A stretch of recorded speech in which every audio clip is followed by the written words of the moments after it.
There is a surge of far-right political parties. They are weaponizing women's rights more and more, and most of all, they are very well connected. This is Lucie Daniel. She's the Advocacy and Research Manager at Equipop, a French feminist organization with offices in Paris, Dakar, and Ouagadougou. There are links between Giorgia Meloni, Viktor Orban, and other far-right political leaders in France, in the Netherlands and Germany, in Spain, and there is really this huge coalition against gender equality.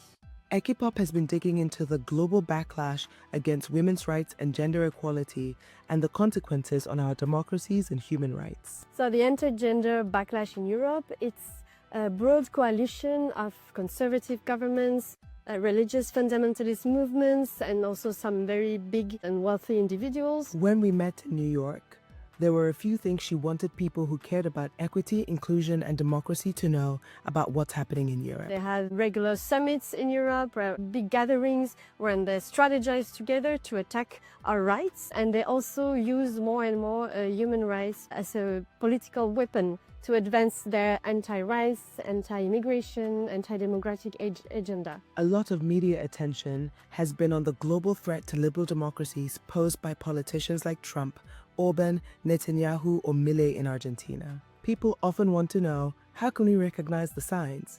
Lucie says they come first for women's rights and LGBTQI communities. What Europeans needs to know about the backlash is that it's a real danger for our democracies as a whole, because quite often the anti-gender movement that starts by attacking women's rights, LGBTQI rights, but then they come for, all of our rights and what we know, what our democracies are today. So we need to resist, I would say, and Europeans need to support feminist movements, to join them. We also need to rely journalists, media, political leaders to resist together against this wave of backlash. At the Fuller Project, we will be watching and reporting on attacks on women and LGBTQI rights around the world, what it means and why it matters to us all.